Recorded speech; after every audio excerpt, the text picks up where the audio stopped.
여러분 잘 계셨습니까? 더우시지요? 오늘도 폭염주의보 내렸나요? 예, 가만히 있으니까 등줄기에서 땀이 주르르 흘러내립니다. 여러분 더위를 이기는 방법 제가 3가지를 말씀드릴게요. 제가 연구를 했어요. 여러분 돈 받지 않고 제가 연구한 것 잘 누리시기를 바랍니다. 첫째는 잘 웃으시면서 인사를 잘 하시기 바랍니다. 그러면 이 더위를 잘 이길 수가 있어요. 인사를 잘 하시고 잘 웃고 다니시면 반드시 이 더위를 잘 이길 수가 있습니다. 두 번째는 식사를 잘 하시기 바랍니다. 오늘 점심도 우리 맹경자 권사님 어디 계셔요? 우리 맹경자 권사님께서 여러분 대접하기 위해서 여기 가까운 청호시장 우리 해남상회를 운영하시는데 우리 권사님 모든 것을 다 제공하셔서 여러분을 대접하신답니다. 여러분 점심도 잘 드시기 바랍니다. 세 번째는 여름은 당연히 덥다 이렇게 생각하시면 돼요. 왜 이렇게 덥지? 그러면 짜증납니다. 그러니까 여름은 당연히 더운 거야 이렇게 생각하시면 돼요. 3가지 여러분 기억하시죠? 잘 웃고 인사를 잘하고 다니시기 바랍니다. 두 번째, 식사를 꼭 잘 하셔야 됩니다. 세 번째, 여름은 당연히 덥다 그렇게 생각하면 이길 수가 있습니다. 그래야 더운 날씨에 짜증나지 않고 그렇죠. 더운 날씨에 짜증 부리면 사탄이 여러분을 또 유혹하고 그래요. 그러니까 성령의 음성과 사탄의 음성을 잘 구별할 줄 알아야 돼. 제가 어느 날 거울을 보니까 깜짝 놀랐어요. 저희 아버님 얼굴이 확 보이는 거예요. 그래서 깜짝 놀랄 때가 있었어요. 매일 그렇지는 않는데 이상하게 나이가 들면, 여러분 누가 그랬어요 전에, 나이가 들면 아들 얼굴에서 아버지의 모습이 보인대요. 그런데 제가 어느 날 거울 보니까 저희 아버님 얼굴이 딱 비쳐서 내가 나이가 먹었나 그런 생각을 했어요. 근데 얼굴만 그런 게 아니고 목소리도 닮아간답니다. 남자들은 나이가 들면 아버지의 목소리가 닮아가요. 실제로 옛날에 그 핸드폰이 없는 시절에 시골에서 시아버지가 아들 보기 위해서 서울에 올라가서 서울역에서 전화를 했는데 며느리가 전화를 받고, 그러니까 시아버지가 그랬어요. 아가야 시아버지 왔다, 아가야 시아버지 올라왔다. 그러니까 자기야 농담하지 마, 거짓말하지 마, 그러고 딱 끊어버린 거예요. 그래서 시아버지가 다시 전화를 했어요. 아가야 시애비다, 아가야 시애비다. 장난하지 말라니까. 네가 시애비면 나는 시애비 누나다. 그러고 딱 끊어버린 거예요. 그래서 어떻게 해요? 시아버지가 어떻게 할 수가 없어가지고 그 옆에 있는 분에게 부탁을 했대요. 이러고 하니까 전화 좀 해주라고. 그래서 버튼을 눌러가지고 바꿔주니까 옆에 분이 전화를 한 거예요. 시골에서 시아버님이 오셨다는데 왜 전화를 안 받습니까? 깜짝 놀랐어요. 며느리는 남편 목소리인 줄 알고, 남편이 장난한 줄 알고 2번이나 끊어보는데 큰일 났다 싶어가지고 빨리빨리 주소를 챙겨가지고 이제 서울역으로 모시러 나갔는데, 며느리가 오자마자 너무 불편하고 부끄러우니까 아버님 너무너무 죄송해요. 그러니까 아버님도 머리 숙여가지고 누님 제가 왔습니다.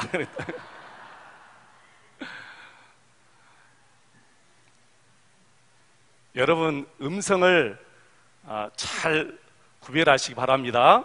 하나님의 음성인지 사탄의 음성인지 잘 구별해야만이 우리가 실수하지 않습니다. 특별히 여름에는 더 그렇습니다. 짜증나고 그러니까 잘못하면 사탄의 음성도 하나님의 음성으로 착각할 수가 있어요. 오늘은 2가지 말씀을 통해서 같이 은혜를 사모하겠습니다. 첫째는 갈등을 어떻게 풀 것인가. 두 번째는 무조건 하나님께만 영광을 돌리고 하나님의 이름을 높이자라는 것입니다. 여러분 창세기 13장 14장은 아브라함의 인생 가운데 가장 빛나는 장이에요. 그러니까 이 창세기 13장, 14장을 아브라함의 전성기 장이라 그렇게 말합니다. 아브라함의 리즈 시절입니다. 여러분 13장 3절 4절을 같이 한번 보시겠습니다. 13장 3절 4절 우리 한번 같이 읽어보실까요? 13장 3절 4절 그가 네게브에서부터 길을 떠나 베델에 이르며 베델과 아이 사이 곧 전에 장막 쳤던 것에 이르니 그가 처음으로 제단을 쌓은 것이라 그가 거기서 여호와의 이름을 불렀더라. 아멘. 아브라함이 처음으로 제단을 쌓은 것 베델에 왔습니다. 그리고 거기서 여호와의 이름을 불렀습니다. 어디에서 왔지요? 애굽에서 돌아온 거예요. 지난 시간에 우리가 말씀드렸죠. 애굽에 내려가서 큰 실수로 말미암아 아내를 빼앗겼지만 우리 하나님께서 도우심으로 아내를 다시 찾았어요. 그리고 처음 그가 제단을 쌓은 이 베델과 여기에 와서 여호와의 이름을 부른 거예요. 여러분 베델은 무슨 뜻이죠? 베델은 하나님의 집이라 그런 뜻이에요. 하나님의 집이라. 그러니까 아브라함이 두렵고 정신이 없어서 그만 큰 실수를 했지만 다시 은혜의 자리 아버지 집에 돌아왔다는 거예요.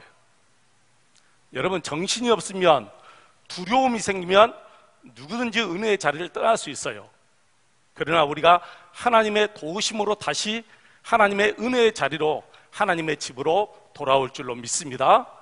그리고 여호와의 이름을 불렀더라 이 말은 이제 하나님과 정상적으로 관계를 맺고 살아간다는 뜻입니다. 여러분 이 삶이 계속될까요? 계속될 수는 없죠. 아브라함이 또 실수할 수 있습니다. 그러나 우리 하나님은 그 아브라함을 포기하지 않고 끝까지 믿음으로 지켜주시는 거예요. 여호와의 이름을 불렀더라 하나님과 정상적인 관계로 돌아왔다. 그래서 하나님의 축복을 받아서 이제 아브라함의 가축대와 조카 노색 가축대가 엄청나게 불어났어요. 그래서 같이 수용할 수 없어서 자꾸만 좋은 땅을 차지하기 위해서 아브라함의 목자들과 조카 목자들이 서로 다투고 싸움을 합니다.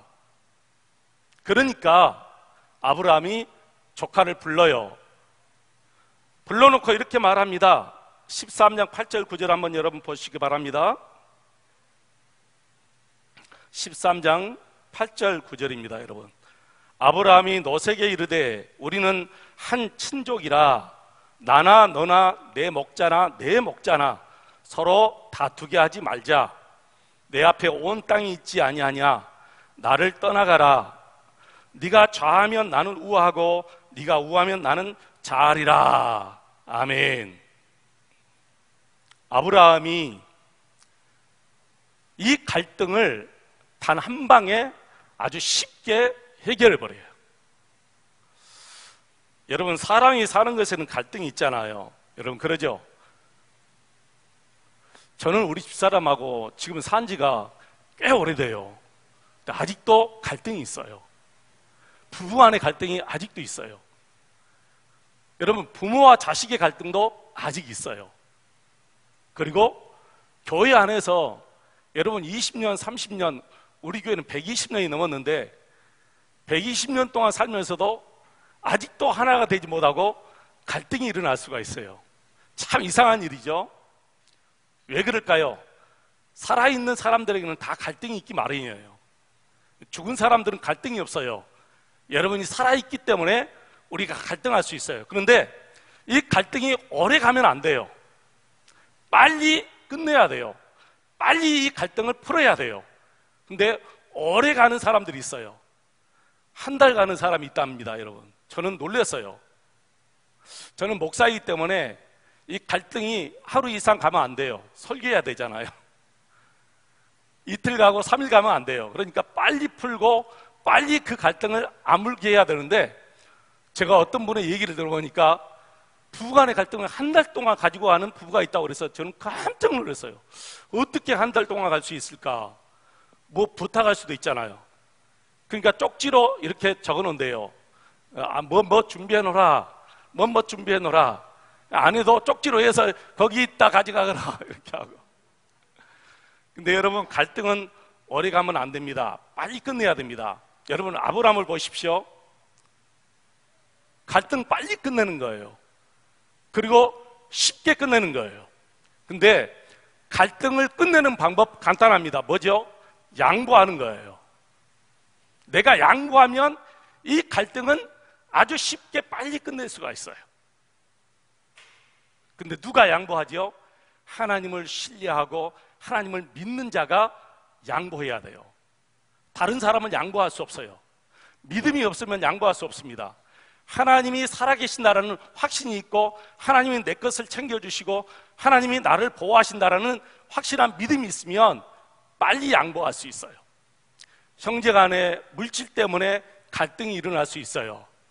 그때 예수 믿는 사람이 조금 양보하면 이 갈등은 쉽게 끝날 수가 있는데, 예수 믿는 사람도 더 많이 갖고 싶다는 욕심이 있으면 이 갈등은 계속해서 갈 수가 있고, 나중에는 형제 간에 이 갈등이 원수가 되는 거예요.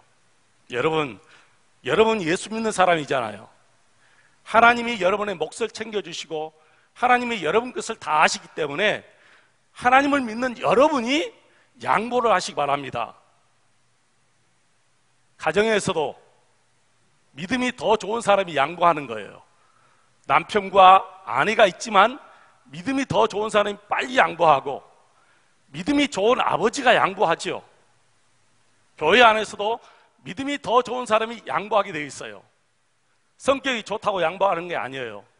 하나님을 믿는 믿음이 더 좋은 사람이 아브라함처럼 쉽게 양보할 수 있는 거예요.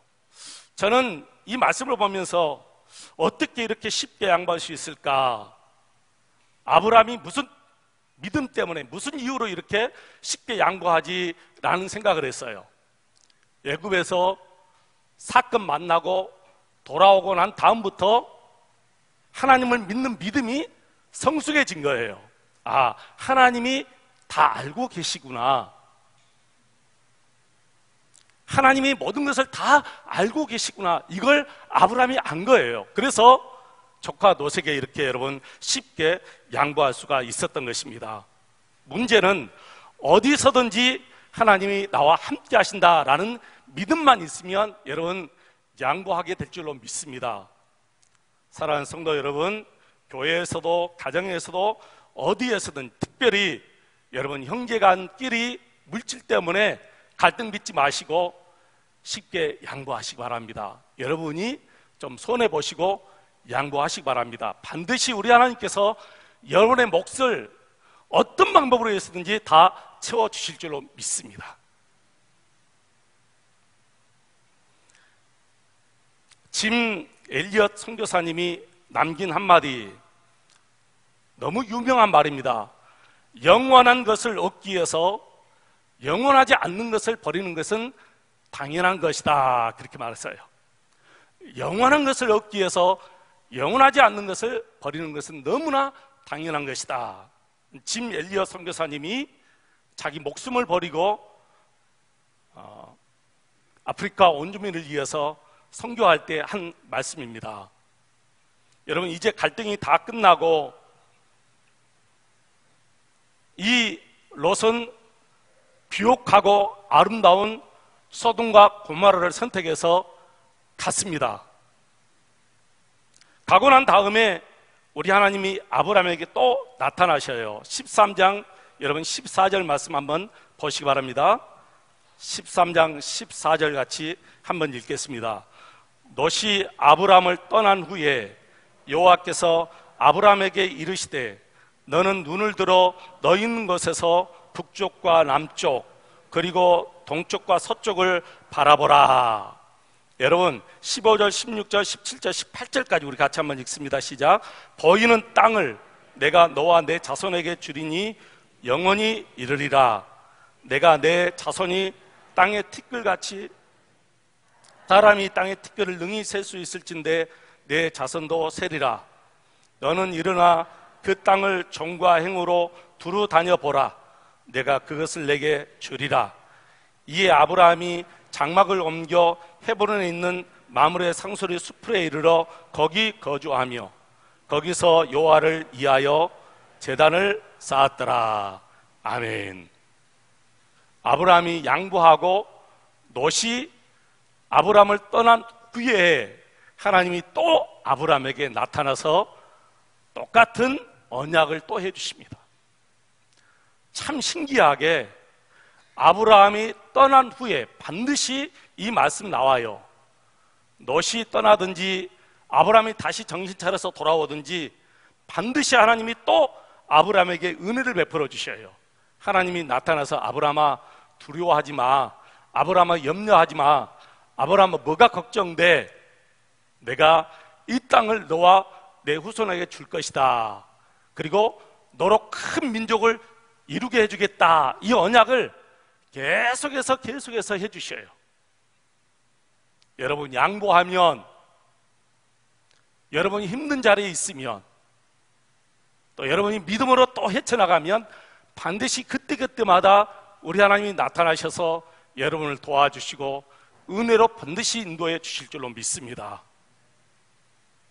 그래서 헤어져서 이제 살고 있는데 소돔과 고모라의 전쟁이 일어나서 롯이 선택한 그 땅에 전쟁이 일어났단 말이에요. 그래서 롯이 포로로 끌려가게 된 거예요. 이 소식이 아브라함 귀에 들려왔습니다.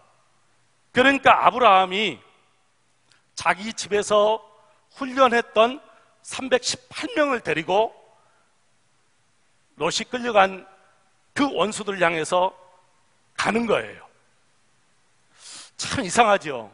저는 여기서 이해가 안 됐어요. 왜 그러냐면 아브라함은 이런 용기 있는 사람이 아니거든요.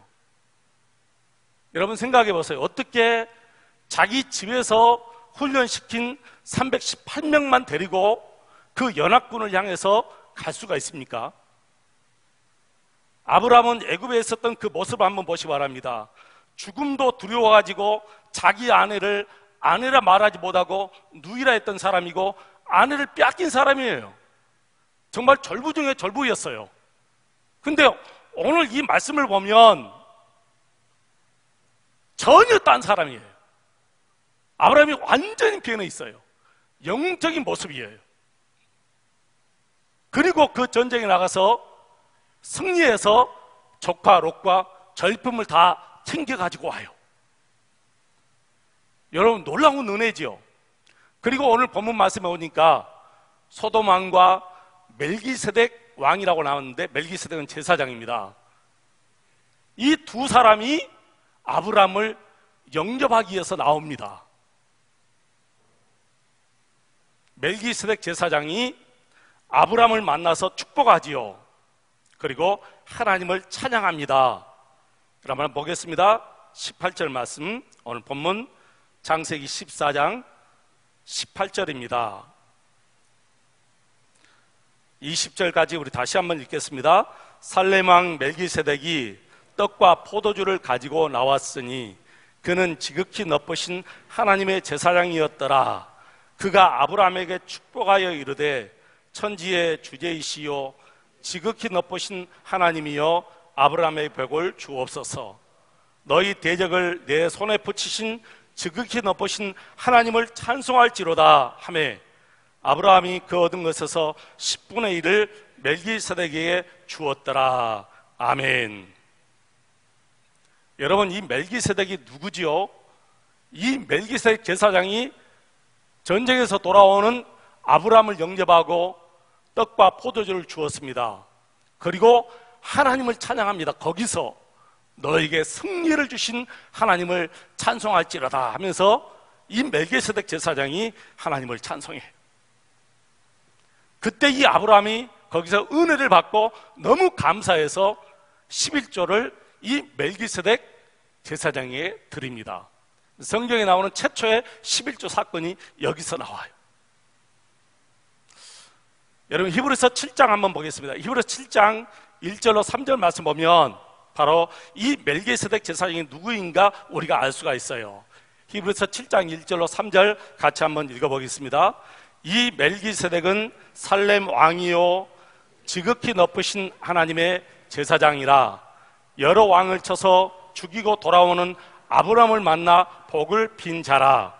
아브라함이 이 모든 것의 10분의 1을 그에게 나누어 주니라. 그 이름을 해석하면 먼저는 의의 왕이요 다음은 살렘 왕이니 곧 평강의 왕이요 아버지도 없고 어머니도 없고 족보도 없고 씨가 장한 날도 없고 생명의 끝도 없어 하나님의 아들과 닮아서 항상 제사장으로 있느니라. 아멘.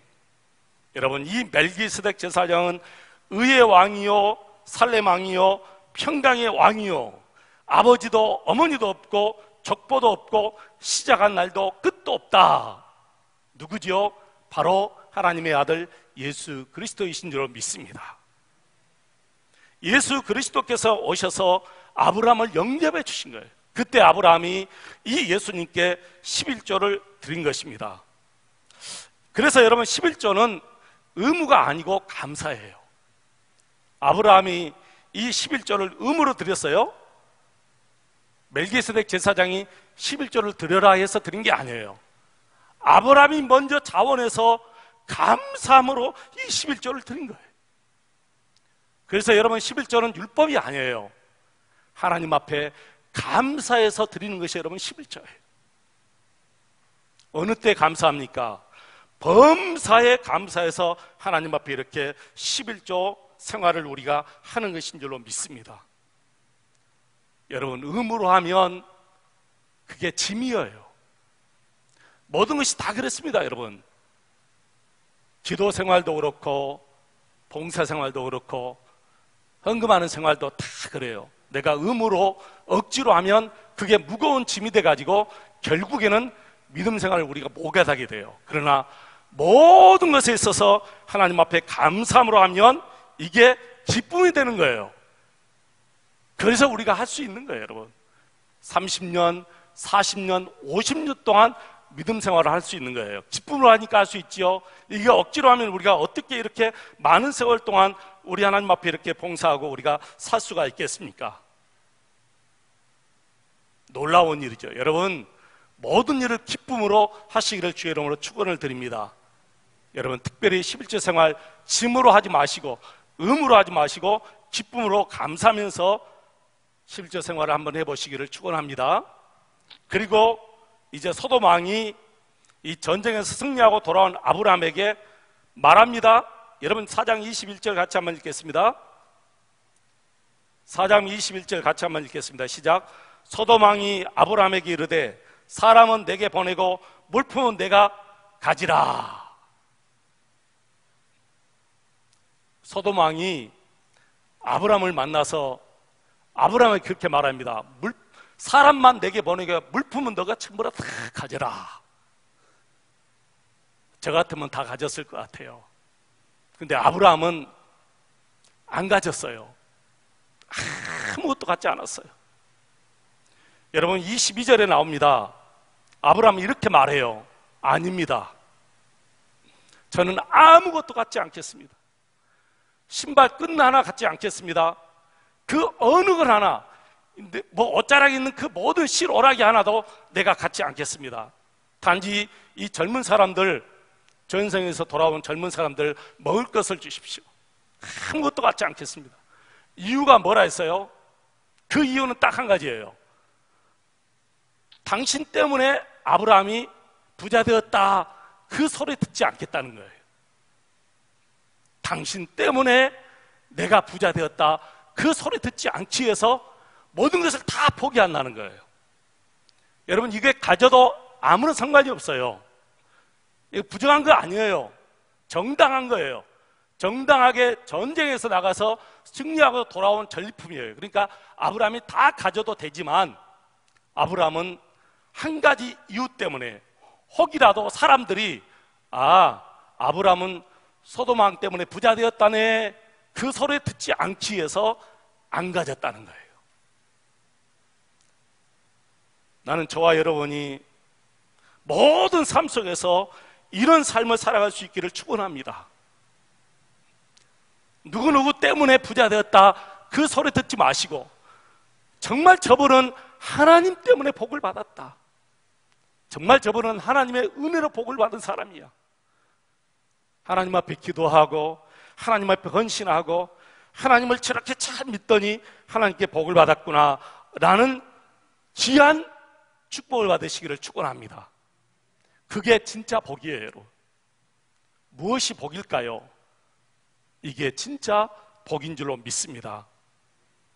여러분, 특히 일이 잘 풀리고 성공했을 때 더욱 필요합니다. 당장은 그것이 축복처럼 보이지만 사실은 우리를 함정에 빠뜨리는 올무가 될 수 있다는 거예요. 그래서 진짜 축복과 가짜 축복을 우리가 구분할 수가 있어요. 만약 그 복이 나를 겸손하게 하고 하나님께 영광을 돌리게 하면 그것은 진짜 복입니다. 그러나 그것이 나를 높이고 하나님의 영광을 가리게 된다면 그것은 가짜 복입니다. 만약 그 복이 나를 감사의 자리로 이끈다면 진짜 복입니다. 그러나 그것이 나를 하나님으로 하여금 멀리 떨어지게 한다면 그것은 가짜 복입니다. 만약 그 복이 약한 자를 위하여 돕는 데 쓰인다면 그것은 진짜 복입니다. 그러나 내가 가진 것을 가지고 약한 자를 얕보고 약한 자를 무시하면 그것은 가짜 복입니다. 만약 그 복이 성경적 원리에 입에되지 않는 방법으로 얻은 것이라면 진짜 복이고, 그것이 내 신앙 양심을 거스리는 일이라면 그것은 가짜 복입니다. 그래서 진짜 복은 그 사람을 성숙하게 하고, 진짜 복은 그 사람을 겸손하게 만들고 하나님께 더 가까이 가게 만듭니다. 근데 가짜 복은 그 사람을 교만하게 만듭니다. 그리고 그 사람을 하나님께 멀리 떠나게 만듭니다. 여러분, 무엇이든지 여러분이 가지고 있는 것, 그 어떤 것이라도 여기에 해당되는지 한번 살펴보시기 바랍니다. 정말 나를 겸손하게 만드는지, 나를 교만하게 만드는지, 나를 하나님 가까이 하게 만드는지, 아니면 하나님과 멀리 떠나게 만들든지. 내가 가지고 있는 것 가지고 남을 얕보고 하는 것, 그렇게 나를 만들게 하는지, 아니면 더 겸손하게 만들든지. 여러분이 가지고 있는 복이 어떤 복인지 한번 이 시간 살펴보시기를 축원합니다. 진짜 복을 가지고 살아가시기를 축원합니다. 하나님이 주신 복을 가지고 살아가시기를 축원합니다. 아브라함처럼 정말 확실히 하나님을 믿고 어떤 갈등의 자리에 있다 할지라도 내가 그 갈등을 쉽게 풀어버려야 돼요. 하나님은 반드시 내 몫을 챙겨주시고 내 마음을 아시고 이 모든 사정을 다 아셔서 하나님이 나를 인도해 주신다, 이런 믿음이 있기 때문에 쉽게 양보할 수 있는 거예요. 이런 믿음이 없으면 그 누구도 양보할 수 없습니다. 사랑하는 성도 여러분, 하나님이 주신 진짜 복을 이렇게 받고 누리시기를 주 이름으로 축원을 드립니다. 기도하겠습니다. 하나님 아버지, 어떤 갈등의 자리에 있다 할지라도 하나님을 믿는 우리가 하나님 때문에 양보하게 도와주십시오. 그리고 하나님이 주신 진짜 복을 받고 누리며 살아갈 수 있도록 도와주시고, 그 복 때문에 더 겸손하게 하시고 더 하나님을 가까이 하게 하시고, 그리고 사람들을 얕봐보지 않고 오히려 내 이웃과 내 친척과 내 어려운 이웃을 높일 수 있는 진짜 복을 누리고 살아갈 수 있도록 도와주옵소서. 예수님 이름으로 기도하옵나이다.